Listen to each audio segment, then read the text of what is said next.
Welcome to another episode of the Common Historian podcast. I'm your host, Jeremy, and today we're diving into one of America's most enduring mysteries, a story that has captivated historians, archaeologists, and mystery enthusiasts for over 4 centuries. Picture this: an entire colony of over 100 men, women, and children vanished without a trace. No bodies, no signs of struggle, just an empty settlement and a single word carved into a post. This is the story of the lost colony of Roanoke, America's first missing persons case, and one that remains unsolved to this day. So grab your favorite beverage, settle in, and let's travel back to the year 1587 to a small island off the coast of what we now call North Carolina, where one of history's greatest mysteries began to unfold. To understand the mystery of Roanoke, we need to understand the world of the late 16th century.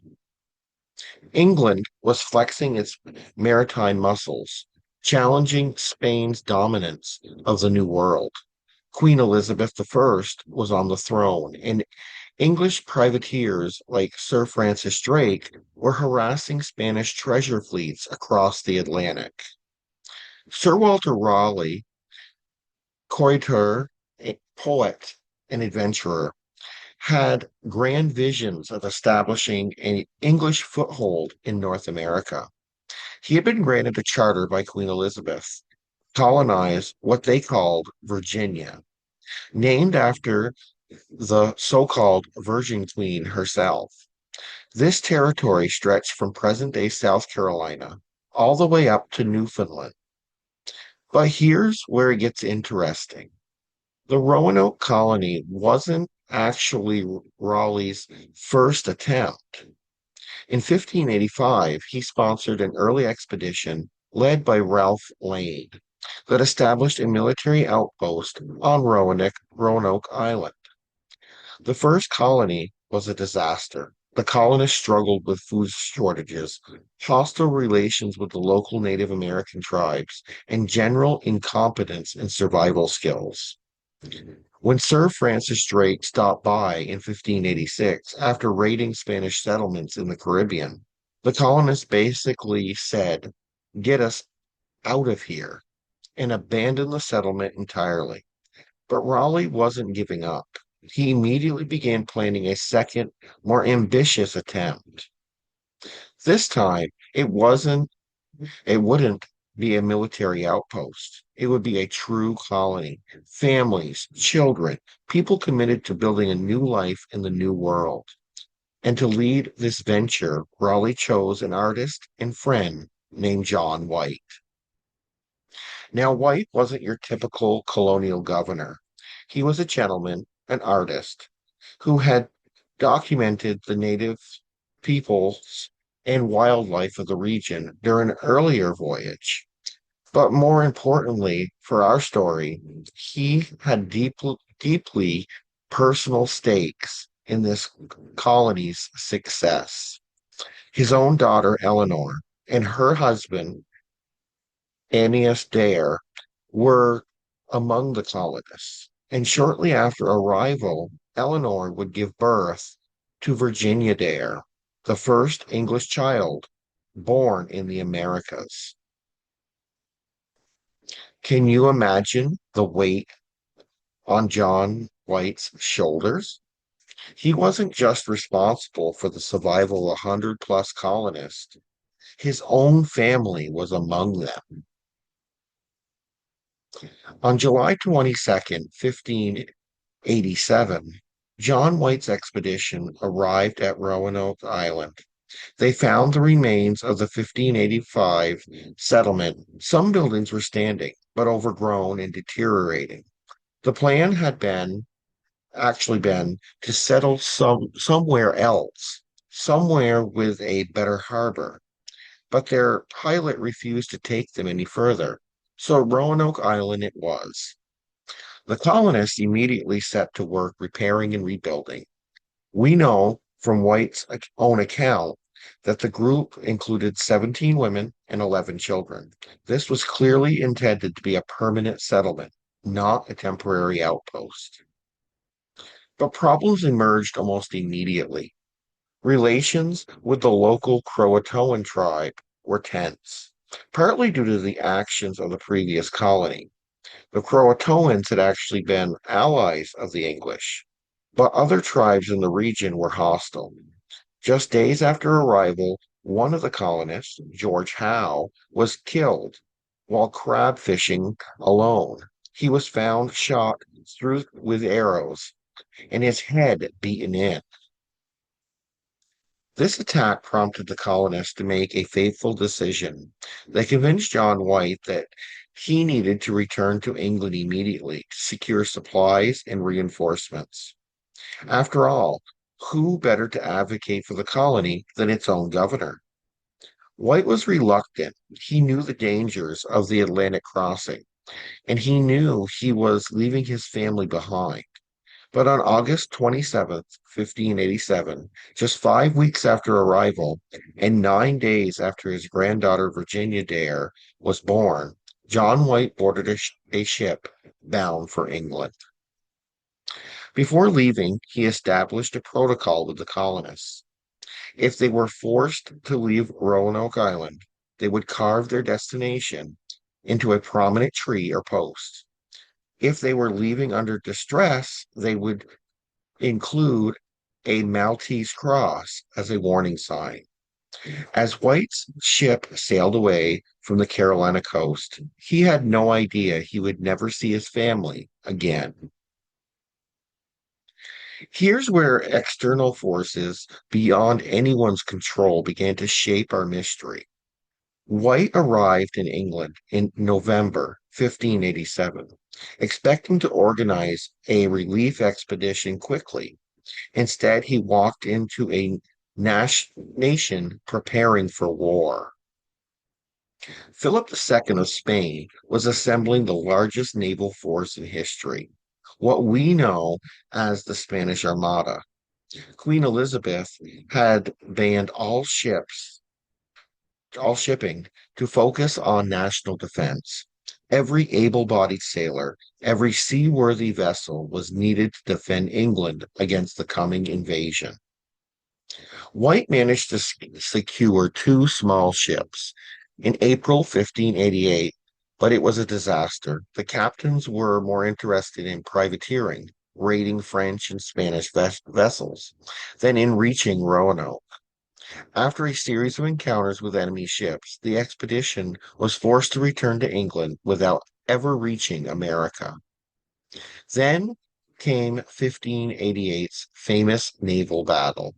The Spanish Armada was defeated, but England remained on alert. It wasn't until 1590, 3 full years after White had left his colonists, that he was finally able to secure passage on a privateering expedition headed for the Caribbean.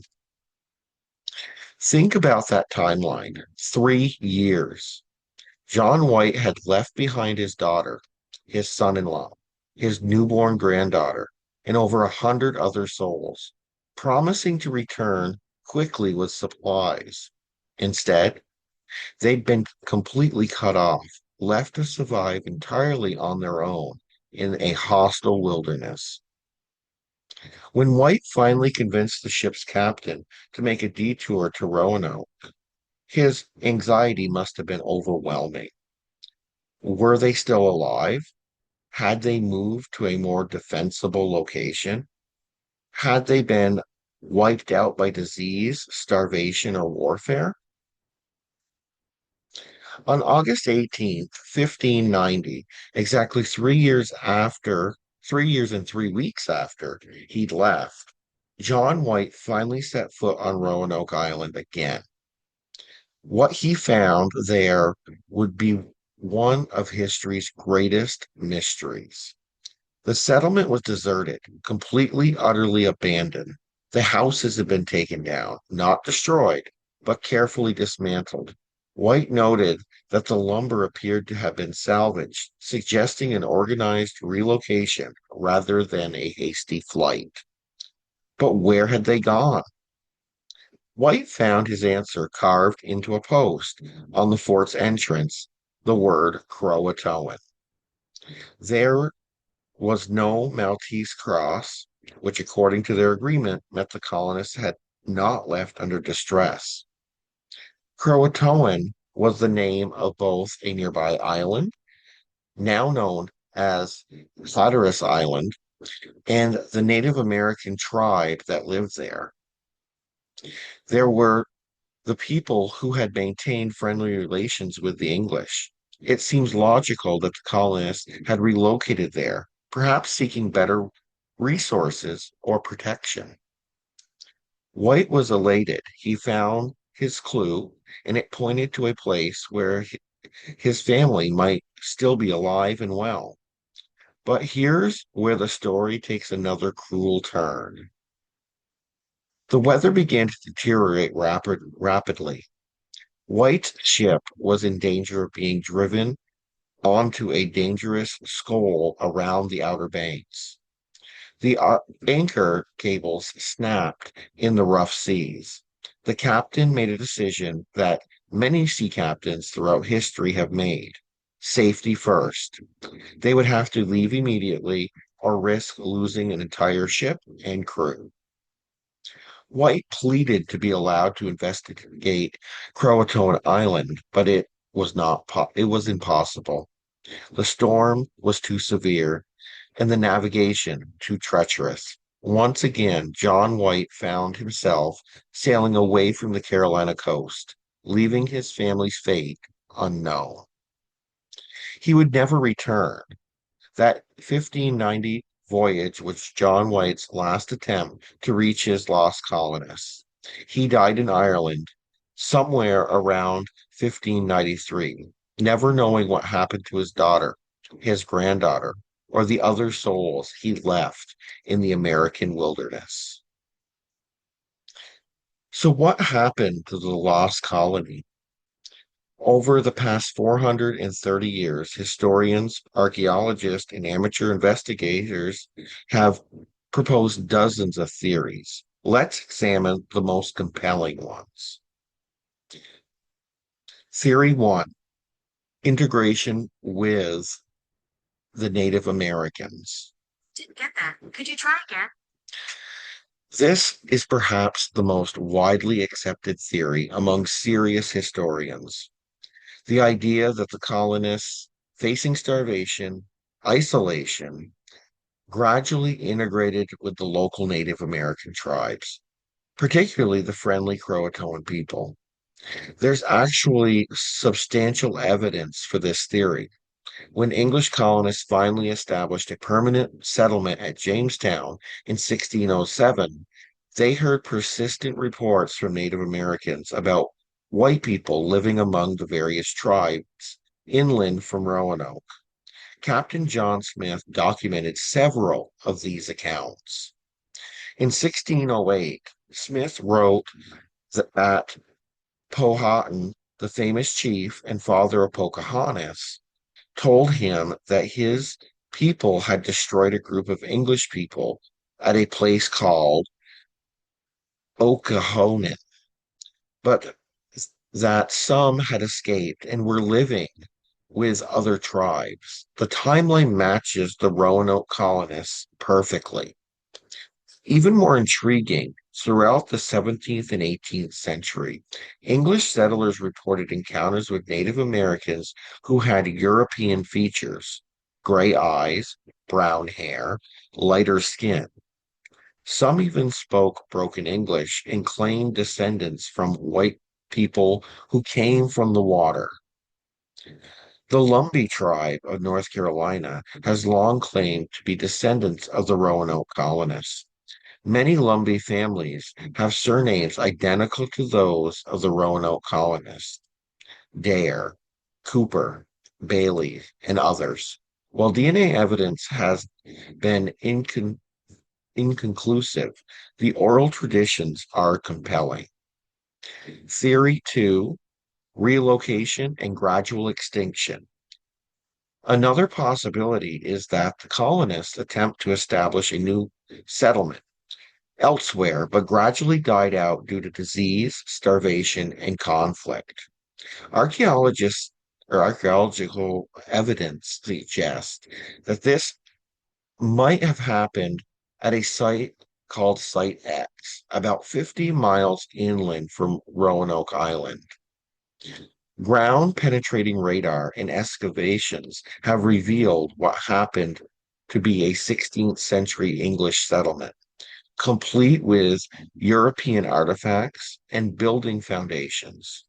The theory is that the colonists moved inland, seeking better farmland and fresh water, but lacked the skills and resources to survive long term.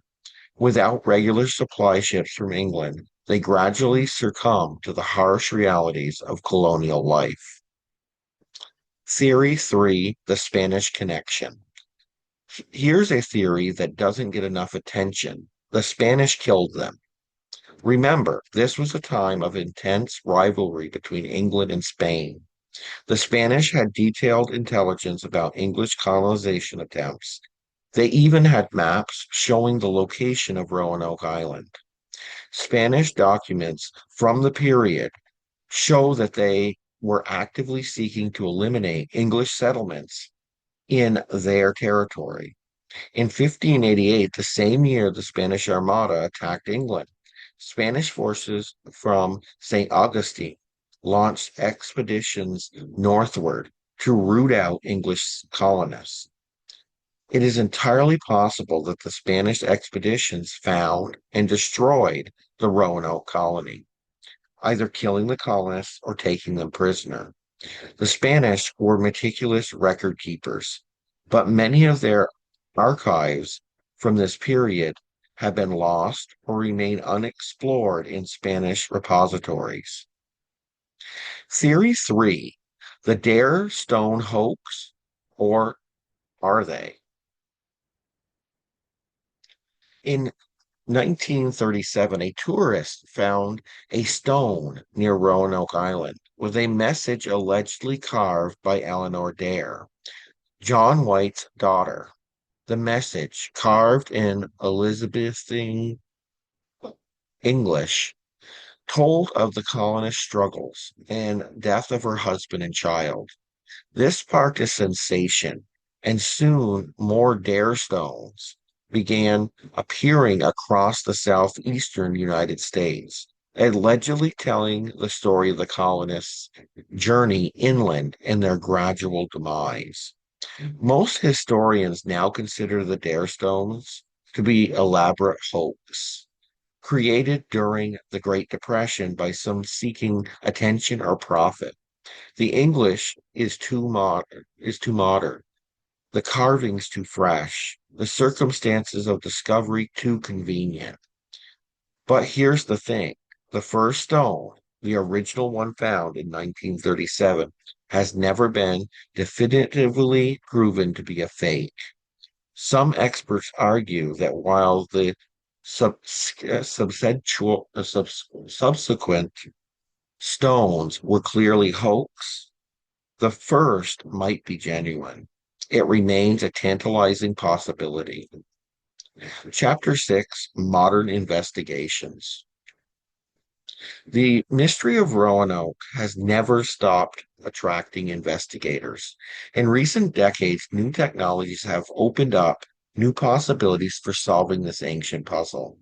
The first colony foundation, established in the 1990s, has conducted extensive archaeological excavations on Roanoke Island and surrounding areas. They found numerous artifacts from the period, pottery, tools, building materials, but nothing that definitively explains what happened to the colonists. Most recently, ground penetrating radar and satellite imagery has identified potential settlement sites throughout the region. The Site X location I mentioned earlier was discovered by analyzing a hidden patch on one of John White's own maps, where someone had apparently tried to conceal the location of a secret site. DNA analysis has also entered the investigation. Researchers have attempted to trace genetic markers among modern Native American populations that might indicate European ancestry from the right time period. The results have been intriguing but not conclusive. Perhaps the most fascinating are the ongoing archaeological excavations at Hatteras Island, the former Croatoan Island. Here, archaeologists have found a remarkable mix of Native American and European artifacts from the late 16th century, suggesting significant interaction between the two cultures. They've discovered European copper, glass beads, and even a signet ring that might have belonged to one of the colonists. The artifacts are mixed in with Native American pottery and tools, suggesting a blended community rather than conflict. Chapter 7: Why Roanoke Still Matters. You might wonder why this 430-year mystery still captures our imagination. After all, we know the European colonization of America was ultimately successful. Jamestown established just 17 years later, and it survived to become the foundation of the English America. But I think Roanoke resonates with us precisely because it represents the road not taken. Here was a colony that might have succeeded through cooperation rather than conquest. The evidence suggests that at least some of the Roanoke colonists survived by integrating with Native American communities, creating a hybrid culture that might have served as a model for a different kind of American story. Instead, later English colonies succeeded through increasingly aggressive policies towards Native Americans, warfare, displacement, and cultural destruction. The Roanoke model of integration and cooperation was abandoned in favor of domination. The mystery also reflects our fascination with the unknown. In an age where we can track people's movements through their smartphones and analyze DNA from century-old bones, the idea that 100 people can simply vanish without a trace seems impossible, yet it happened. Roanoke reminds us that history is full of stories that end in the middle of a sentence, mysteries that our ancestors took to their graves, answers that may never have answers. But beyond that, the historical significance and archaeological intrigue, Roanoke is ultimately a human story. As its center is John White, a man torn between duty and family, who made an agonizing decision to leave his loved ones in pursuit of their salvation. Imagine his guilt, knowing that his 3-year delay had potentially doomed everyone he cared about. Imagine his hope when he found the word Croatoan carved into the post, hope that was crushed when the storm prevented him from investigating further. And what about Eleanor Dare and her infant daughter Virginia? What were their fates? Did Virginia dare grow up among the Croatoan people, become perhaps the first truly American child, English by birth, Native American by upbringing?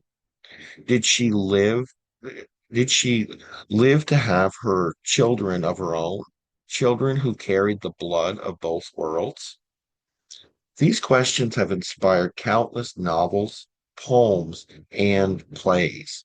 Virginia Dare has become a mythical figure in American folklore, representing both the promise and the tragedy of early colonial attempts. The other colonists, too, had names and stories. Annalise Dare, Eleanor's husband, George Howe, killed while crab fishing, the craftsmen and farmers who'd risked everything for a chance at a new life. Each had left family behind in England. Each had dreams and fears and hopes. Their disappearance represents one of history's greatest what ifs. What if supply ships had reached them in time? What if relations with local tribes had remained peaceful? What if they had successfully established a thriving, integrated community that could have changed the entire trajectory of American history? Even as I'm recording this podcast, new developments continue to emerge in the Roanoke mystery. In 2020, archaeologists announced the discovery of additional European artifacts on Hatteras Island, including what appears to be a piece of slate that might have been used for writing, potentially even writing by one of the colonists themselves. Advanced DNA analysis techniques are also providing new insights. While we can't extract DNA from 430-year-old remains that we haven't found, we can analyze the genetic signatures of modern populations to look for traces of European ancestry that dates to the right time period. The Lumbee tribe claims of Roanoke descendant remain contentious but haven't been disproven. New genetic studies are planned that might finally settle the question one way or another.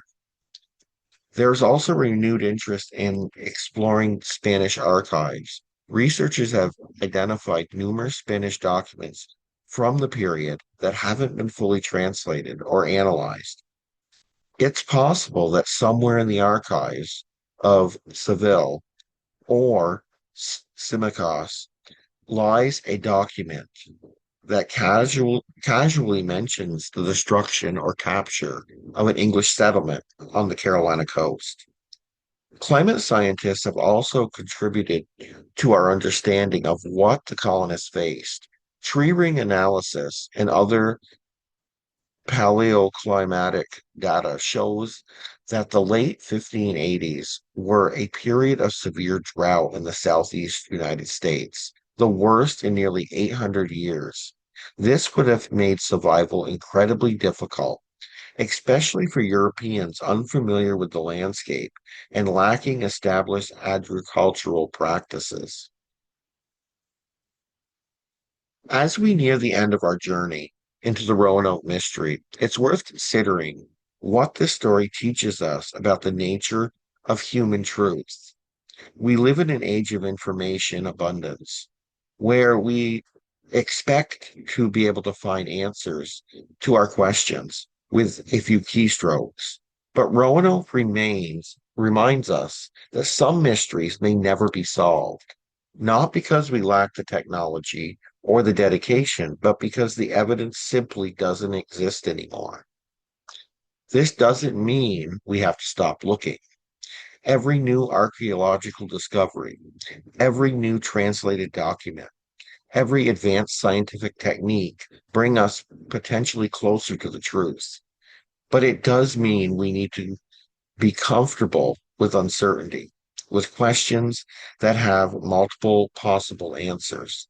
The Roanoke mystery also highlights the importance of perspective in historical interpretations.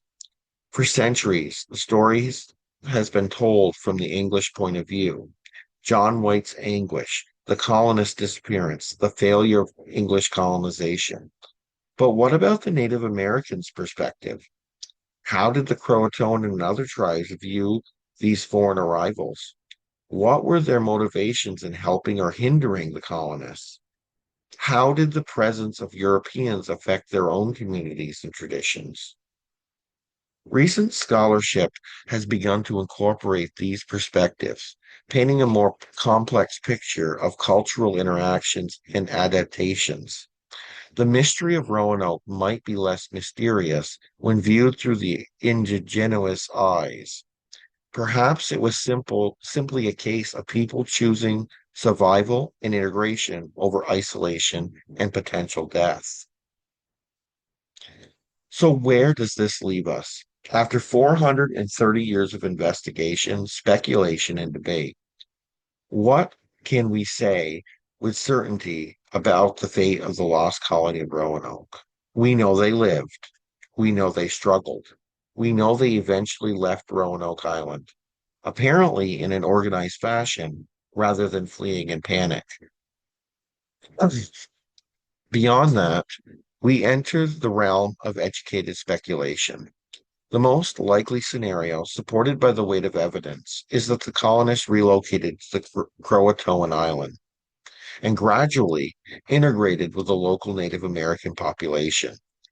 So many have died from disease or hardship, but others likely survived, married into the native families, and lived out their lives as part of a blended community. Their descendants might still be among us, carrying genetic traces of those long ago. English settlers who chose adaptation over isolation, survival over cultural purity. But here's what makes Roanoke truly special as a historical mystery. It doesn't matter if we never find out a definite answer. The questions themselves are valuable. They force us to think about courage and survival, about cultural integration and human adaptation, about the fine line between success and failure in the grand experiment of human civilization. John White never learned what happened to his family, but his story survives. Eleanor Dare and Virginia Dare may have lived and died in obscurity, but their names have become part of the American mythology. The Lost Colony failed as an English settlement, but succeeded in capturing our imaginations for more than 4 centuries. In the end, maybe that's enough. Maybe some mysteries are meant to remain unsolved, continuing to inspire new generations of investigators, dreamers, and storytellers. The next time you find yourself on the Outer Banks of North Carolina, take a moment to visit Roanoke Island. Stand where John White stood when he found that empty settlement. Look over the sound towards Hatteras Island, where his family might have found refuge among the Croatoan people. Listen to the wind through the maritime forest, and remember that history isn't just about the questions we can answer. It's about the mysteries that continue to beckon us forward. Always searching, always wondering, always hoping that the next discovery might finally reveal the truth. The lost colony of Roanoke remains lost, but their story lives on, as mysterious and compelling today as it was when John White first carved it into the historical records more than 400 years ago. Thank you for joining me on this deep dive into one of America's greatest mysteries. If you enjoyed this episode, please subscribe and share it with your fellow history enthusiasts. Until next time, keep questioning, keep investigating, and remember the best mysteries are the ones that make us think differently about the world around us.